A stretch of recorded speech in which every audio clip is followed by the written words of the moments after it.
સરકાર વહેલા કેમ નથી જાગતી? કોંગ્રેસ નેતા અમિત ચાવડાના બ્રિજ દુર્ઘટના મામલે ચાબખા.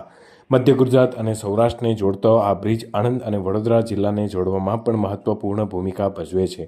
માહિતી અનુસાર એક ટ્રક, એક બોલેરો અને એક બાઇક સહિત 5 વાહનો નદીમાં ખાબક્યા હોવાના અહેવાલ છે. આ મામલા બાદ ખુદ કલેક્ટરે જાણકારી આપી હતી અને કોંગ્રેસ નેતા અમિત ચાવડાએ પણ ટ્વિટર પર પોસ્ટ શેર કરી અને ઘટનાનો વિડીયો મૂક્યો હતો. અમિત ચાવડાએ આરોપ લગાવ્યો છે કે સરકારી તંત્રની બેદરકારીને કારણે આ દુર્ઘટના સર્જાઈ છે. જો બ્રિજ ભયજનક હોય તો તેને બંધ કરવો જોઈએ. સરકાર આ પ્રકારના બનાવ બન્યા પછી જ કેમ જાગે છે? આજે વહેલી સવારે આણંદ અને વડોદરા જિલ્લાને જોડતો મુખ્ય બ્રિજ ગંભીરા બ્રિજ, જે વર્ષો જૂનો બ્રિજ છે, જેના પરથી ખૂબ મોટા પ્રમાણમાં વાહનોની અવરજવર થાય છે. લોકો આ બ્રિજનો રોજ હજારોની સંખ્યામાં યુવાનો રોજગાર અર્થે આ ઉપયોગ કરીને સામે કાંઠે જાય છે. વહેલી સવારે બ્રિજ તૂટી પડ્યો અને એના કારણે લગભગ 5 કરતાં વધારે વાહનો નદીમાં ખાબક્યાના સમાચાર છે અને મોટા પ્રમાણમાં જાનહાનિ થયાની શક્યતાઓ છે.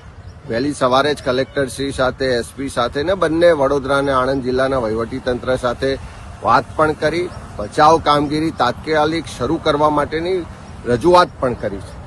પણ વારે વારે આવા બનાવો બને છે કેમ? પહેલી રજૂઆતો થાય કે આ બ્રિજની મરામત જરૂર છે, બ્રિજનું આયુષ્ય પૂર્ણ થઈ ગયું છે તો નવો બ્રિજ બનાવવાની જરૂર છે. બ્રિજ જો ભયજનક હોય તો એને બંધ કરવો જોઈએ, એની મરામત કરવી જોઈએ. સરકારી તંત્રની ગંભીર બેદરકારીને કારણે આ બનાવ બન્યો છે અને લોકોના જીવ ગયા છે. ત્યારે એવા સંજોગોમાં સરકાર આખા ગુજરાતમાં આવા બનાવો બને ત્યાર પછી જાગે છે. વહેલા કેમ નથી જાગતી? જો વહેલા જાગી હોત તો આ બનાવ ના બન્યો હોત, લોકોના જીવ જવાની જે શક્યતા છે, જીવ ના ગયા હોત.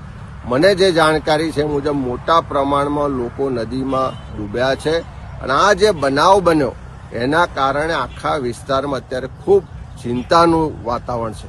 અમારા બધા જ કાર્યકરો, આગેવાનો, ત્યાં સ્થાનિકો પણ મદદમાં છે. પણ સરકારને ફરી મારી વિનંતી છે કે તાત્કાલિક એના માટેની એક્સપર્ટ બચાવ ટીમો મોકલવામાં આવે અને આખા બ્રિજ પરનો જે ટ્રાફિક છે એની વૈકલ્પિક વ્યવસ્થા કરવામાં આવે ને આની યોગ્ય તપાસ થાય. પણ પહેલી તાત્કાલિક જરૂરિયાત છે કે એની બચાવ કામગીરી કરે.